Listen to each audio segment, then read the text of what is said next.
Hi ಸ್ನೇಹಿತರೆ, ನಮಸ್ಕಾರ ಎಲ್ಲರಿಗೂ. ಅಲ್ಪಸಂಖ್ಯಾತರ ಕಲ್ಯಾಣ ಇಲಾಖೆ ವತಿಯಿಂದ 2025-26ನೇ ಶೈಕ್ಷಣಿಕ ಸಾಲಿನ ಈ ಒಂದು ವಸತಿ ಶಾಲೆಗಳಿಗೆ ಆನ್ಲೈನ್ ಮುಖಾಂತರ ಅರ್ಜಿಯನ್ನು ಆಹ್ವಾನಿಸಲಾಗಿದೆ. ಈ ಒಂದು ವಿಡಿಯೋನ ಪೂರ್ತಿಯಾಗಿ ಕೊನೆಯವರೆಗೂ ನೋಡಿ ಎಲ್ಲ ಒಂದು ಮಾಹಿತಿಯನ್ನು ಕೊಡ್ತಾ ಹೋಗ್ತೀನಿ.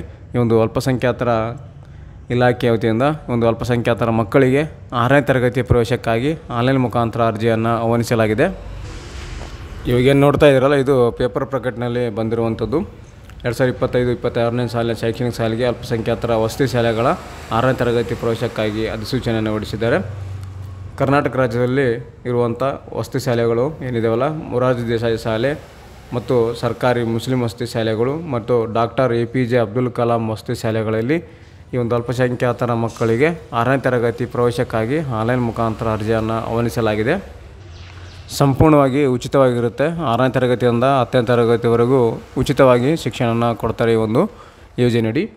ಮತ್ತು ಈ ಒಂದು ವಸತಿ ಶಾಲೆಗಳಿಗೆ ಅರ್ಜಿಯನ್ನು ಸಲ್ಲಿಸುವ ದಿನಾಂಕಗಳು ಇಲ್ಲಿ ಕೊಟ್ಟಿದ್ದಾರೆ. ಪ್ರಾರಂಭಿಕ ದಿನಾಂಕ 31/1/2021 ಅಂತ ಕೊಟ್ಟಿದ್ದಾರೆ. ಈ ಒಂದು ದಿನಾಂಕದಿಂದ ಅರ್ಜಿಗಳು ಸ್ಟಾರ್ಟ್ ಆಗಿದ್ದಾವೆ. ಅದೇ ರೀತಿಯಾಗಿ ಅರ್ಜಿ ಸಲ್ಲಿಸುವ ಕೊನೆಯ ದಿನಾಂಕ 10/3/2025 ಅಂತ ಕೊಟ್ಟಿದ್ದಾರೆ. ಅಂದರೆ ನಿಮಗೆ 2 ತಿಂಗಳ ಕಾಲಾವಕಾಶ ಕೊಟ್ಟಿದ್ದಾರೆ. ಮತ್ತು ನಿಮಗೆ ಪ್ರವೇಶ ಪರೀಕ್ಷೆ ನಡೆಯುವ ದಿನಾಂಕ ಕೂಡ ಕೊಟ್ಟಿದ್ದಾರೆ. ತಾತ್ಕಾಲಿಕ ದಿನಾಂಕನೂ ಕೂಡ ಮೆನ್ಷನ್ ಮಾಡಿದ್ದಾರೆ. 13/4/2025ಕ್ಕೆ ತಾತ್ಕಾಲಿಕ ಪರೀಕ್ಷೆ ನಡೆಯುವ ದಿನಾಂಕ ಕೊಟ್ಟಿದ್ದಾರೆ. ತಾತ್ಕಾಲಿಕ ಆಯ್ಕೆ ಪಟ್ಟಿ ದಿನಾಂಕ ಕೂಡ ಇಲ್ಲಿ ಕೊಟ್ಟಿದ್ದಾರೆ.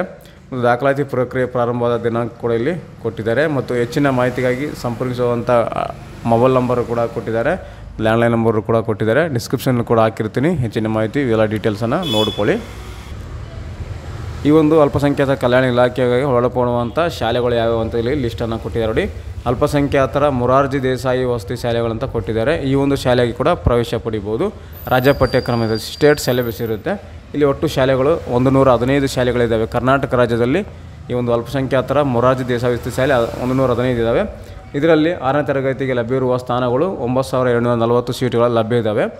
ಅದೇ ರೀತಿ ಡಾಕ್ಟರ್ APJ ಅಬ್ದುಲ್ ಕಲಾಂ ವಸತಿ ಶಾಲೆಗಳು CBSE ಸಿಲೆಬಸ್ ಇದು. CBSE syllabus doctor APJ Abdul Kalam ವಸತಿ ಶಾಲೆ ಕರ್ನಾಟಕ ರಾಜ್ಯದಲ್ಲಿ 29 ಶಾಲೆಗಳಿದ್ದಾವೆ. ಇದರಲ್ಲಿ 1830 ಸೀಟುಗಳು ಲಭ್ಯ ಇದ್ದಾವೆ ಅಂತ ಕೊಟ್ಟಿದ್ದಾರೆ. ಅದೇ ರೀತಿಯಾಗಿ ಸರ್ಕಾರಿ ಮುಸ್ಲಿಂ ವಸತಿ ಶಾಲೆಗಳು ಕರ್ನಾಟಕ ರಾಜ್ಯದಲ್ಲಿ ರಾಜ್ಯ ಪಠ್ಯಕ್ರಮ ಇರುತ್ತೆ, ಸ್ಟೇಟ್ ಸಿಲೆಬಸ್ಸು ಒಟ್ಟು 4 ಇದ್ದಾವೆ. ಇಡೀ ಕರ್ನಾಟಕ ರಾಜ್ಯದಲ್ಲಿ ಸರ್ಕಾರಿ ಮುಸ್ಲಿಂ ವಸತಿ ಶಾಲೆ ಎಷ್ಟಿದೆ 4 ಇದ್ದಾವೆ. ಅದರಲ್ಲಿ 260 ಸೀಟುಗಳು ಲಭ್ಯ ಇದ್ದಾವೆ ಅಂತ ಕೊಟ್ಟಿದ್ದಾರೆ. ಒಟ್ಟು ನಮ್ಮ ರಾಜ್ಯದಲ್ಲಿ ಈ ಒಂದು ಅಲ್ಪಸಂಖ್ಯಾತರಿಗೆ ಒಳಪಡುವಂಥ ಶಾಲೆಗಳು 148 ಶಾಲೆಗಳಿದ್ದಾವೆ.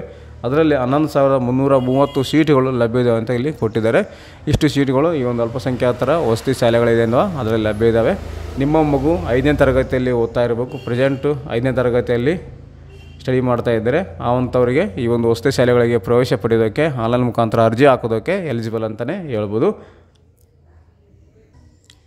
ಮತ್ತು ಇದಕ್ಕೆ ಈ ಒಂದು ವಸತಿ ಶಾಲೆಗಳಿಗೆ ಅರ್ಜಿ ಸಲ್ಲಿಸೋಕ್ಕೆ ವಿವರವನ್ನು ಕೂಡ ಕೊಟ್ಟಿದ್ದಾರೆ. ಅಲ್ಪಸಂಖ್ಯಾತ ಸಮುದಾಯಕ್ಕೆ ಸೇರಿರಬೇಕಂತ ಕೊಟ್ಟಿದ್ದಾರೆ. ಮೈನಾರಿಟಿಗೆ ಸೇರಿರಬೇಕು, ಮೈನಾರಿಟಿ ಕಮ್ಯುನಿಟಿಗೆ ಸೇರಿರಬೇಕು. ಅದರಲ್ಲಿ ಯಾರ್ಯಾರು ಅಂದರೆ ಮುಸ್ಲಿಮ್ಸು, ಕ್ರಿಸ್ತರು ಅಂದರೆ ಕ್ರಿಶ್ಚಿಯನ್ನರು, ಜೈನರು, ಬೌದ್ಧ, ಸಿಖ್ ಮತ್ತು ಪಾರ್ಸಿ ಅಂತ ಕೊಟ್ಟಿದ್ದಾರೆ.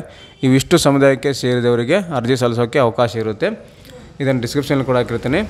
ಮುಸ್ಲಿಮು, ಕ್ರಿಶ್ಚಿಯನ್ನು, ಜೈನರು, ಬೌದ್ಧ, ಸಿಕ್ಕು, ಪಾರ್ಸಿ ಇಷ್ಟು ಸಮುದಾಯದ ಮಕ್ಕಳಿಗೆ ಅರ್ಜಿಯನ್ನು ಸಲ್ಲಿಸೋಕ್ಕೆ ಅವಕಾಶ ಇರುತ್ತೆ. ಇದಕ್ಕೆ 75% ಕೊಟ್ಟಿದ್ದಾರೆ. ಈ ಒಂದು ಸಮುದಾಯದ ಮಕ್ಕಳಿಗೆ 75% ಸೀಟುಗಳನ್ನು ಅಲ್ಲಿ ತೊಗೊತಾರೆ. ಮಿಕ್ಕುಳಿದ ಏನಿದೆಯಲ್ಲ 25%, ಆ ಒಂದು 25% ಏನಿದೆಯಲ್ಲ ಈ ಒಂದು ವರ್ಗಗಳಿಗೆ ಕೊಟ್ಟಿದ್ದಾರೆ. SC, ST ಇತರೆ ಹಿಂದುಳಿದ ವರ್ಗಗಳಿಗೆ 25% ಮಕ್ಕಳನ್ನು ಈ ಒಂದು ಶಾಲೆಗಳಲ್ಲಿ ಸೇರ್ಕೊತಾರೆ. ಈ ಒಂದು ಅಲ್ಪಸಂಖ್ಯಾತರ ವಸತಿ ಶಾಲೆಗಳಲ್ಲಿ 75% ಈ ಒಂದು ಮೇಲೆ ತೋರಿಸಿರುವಂಥ ಧರ್ಮಗಳ ಒಂದು ಸಮುದಾಯದ ಮಕ್ಕಳನ್ನು ಸೇರಿಸ್ಕೊತಾರೆ. ಮಿಕ್ಕುಳಿದ 25% SC, ST, OBC ಅವರಿಗೆ ಅಲ್ಲಿ ಸೀಟನ್ನು ಕೊಡ್ತಾರೆ ಅಂತಲೇ ಹೇಳ್ಬೋದು. ಅದರಂತರ ಆನ್ಲೈನ್ ಅರ್ಜಿ ಸಲ್ಲಿಕೆ ಅಗತ್ಯವಿರುವ ದಾಖಲಾತಿಗಳನ್ನು ಕೊಟ್ಟಿದ್ದಾರೆ. ಏನೆಲ್ಲ ಬೇಕಪ್ಪ ಅಂದರೆ SATS ಸಂಖ್ಯೆ ಬೇಕು, ಸ್ಕೂಲಲ್ಲಿ ಕೊಡ್ತಾರೆ. SATS ಸಂಖ್ಯೆ, ಆಧಾರ್ ಸಂಖ್ಯೆ, ಚಾಲ್ತಿಯಲ್ಲಿರುವ ಮೊಬೈಲ್ ನಂಬರ್ ಸಂಖ್ಯೆ ಬೇಕು, ಮತ್ತು ಜಾತಿ ಆದಾಯ ಪ್ರಮಾಣಪತ್ರ ಬೇಕು. ವಿಶೇಷ ವರ್ಗದ ಪ್ರಮಾಣಪತ್ರ ಕೂಡ ಬೇಕಂತಂದರೆ ಸ್ಪೆಷಲ್ ರಿಸರ್ವೇಷನ್ ಬೇಕು ಅಂದರೆ ಇಲ್ಲಿ ಕೊಟ್ಟಿದ್ದಾರೆ. ವಿಶೇಷ ವರ್ಗಕ್ಕೆ ನೀವು ಸಹ ಒಳಪಡ್ತಾ ಇದ್ದರೆ ಆ ಒಂದು ಅಪ್ಲೈ ಮಾಡುವಾಗ ಒಂದು ಇದು ಬರುತ್ತೆ, ಫಾರಮ್ ಬರುತ್ತೆ. ಆ ಒಂದು ಫಾರಮ್ ಕೂಡ ಫಿಲಪ್ ಮಾಡಿ ನೀವು ಸಹಿ ಮಾಡಿಸ್ಕೊಂಡು ಬರಬೇಕು. ಗೆಜೆಟೆಡ್ ಪ್ರೊಬೇಷನರಿ ಆಫೀಸರ್ ಕಡೆಯಿಂದ ವಿಶೇಷ ವರ್ಗದ ಮಕ್ಕಳು ಅಂತ ಬರುತ್ತೆ. ಅದು ಅಪ್ಲೈ ಮಾಡುವಾಗ ತೋರಿಸ್ತೀನಿ ಯಾವ ರೀತಿ ಇರುತ್ತೆ ಅಂತ. ನೆಕ್ಸ್ಟ್ ವಿಡಿಯೋದಲ್ಲಿ ತಿಳಿಸ್ಕೊಡ್ತೀನಿ ಯಾವ ರೀತಿ ಒಂದು ಅಲ್ಪಸಂಖ್ಯಾತರ ಮಕ್ಕಳ ಒಂದು ಅರ್ಜಿಯನ್ನು ಸೇವಾ ಸಿಂಧು ಪೋರ್ಟಲಲ್ಲಿ ಯಾವ ರೀತಿ ಅರ್ಜಿಯನ್ನು ಸಲ್ಲಿಸೋದು ಹೇಗೆ ಅಂತ ತಿಳಿಸ್ಕೊಡ್ತೀನಿ. ಮತ್ತು ಒಂದು ಫೋಟೋ ಕೂಡ ಬೇಕಾಗುತ್ತೆ, ಪಾಸ್ಪೋರ್ಟ್ ಸೈಜ್ ಫೋಟೋ ಕೂಡ ಬೇಕಾಗುತ್ತೆ ಅರ್ಜಿ ಸಲ್ಲಿಸುವಾಗ. ಇವಿಷ್ಟು ಡಾಕ್ಯುಮೆಂಟ್ ಇದೆ ಸಾಕು, ನೀವು ಅರ್ಜಿಯನ್ನು ಸಲ್ಲಿಸ್ಕೋಬೋದು. ಅದಾದ ನಂತರ ಅರ್ಜಿ ಸಲ್ಲಿಸುವ ವೆಬ್ಸೈಟನ್ನು ಕೂಡ ಕೊಟ್ಟಿದ್ದಾರೆ ನೋಡಿ. ಸೇವಾ ಸಿಂಧು ಪೋರ್ಟಲ್ ಮುಖಾಂತರ ಅರ್ಜಿಯನ್ನು ಸಲ್ಲಿಸ್ಕೋಬೋದು ಅಂತ ಕೊಟ್ಟಿದ್ದಾರೆ. ಉಚಿತ ಸೇವೆ ಅಂತ ಕೊಟ್ಟಿದ್ದಾರೆ ನೋಡಿ. ಯಾವುದೇ ರೀತಿ ಪೇಮೆಂಟ್ ಇರುವುದಿಲ್ಲ. ಅರ್ಜಿಯನ್ನು ನೀವು ನಿಮ್ಮ ಮೊಬೈಲ್ನಲ್ಲೇ ಅರ್ಜಿಯನ್ನು ನೀವು ಸಲ್ಲಿಸ್ಕೋಬೋದು. ಯಾವ ರೀತಿ ಅರ್ಜಿಯನ್ನು ಸಲ್ಲಿಸ್ಕೋದು ಅಂತ ನೆಕ್ಸ್ಟ್ ವಿಡಿಯೋದಲ್ಲಿ ನಾನು ತಿಳಿಸಿಕೊಡ್ತೀನಿ. ತುಂಬಾ ಈಜಿ ಇದೆ ಯಾವ ರೀತಿ ಅರ್ಜಿ ಸಲ್ಲಿಸೋದು ಹೇಗೆ ಅಂತ. ಸೇವಾ ಸಿಂಧಲ್ಲಿ ರಿಜಿಸ್ಟ್ರೇಷನ್ ಮಾಡ್ಕೊಂಡು ಅಪ್ಲೈ ಮಾಡಬೇಕು. ಮತ್ತು ಹೆಚ್ಚಿನ ಮಾಹಿತಿ ಡಿಸ್ಕ್ರಿಪ್ಷನ್ ಕೂಡ ಕೊಟ್ಟಿರ್ತೀನಿ.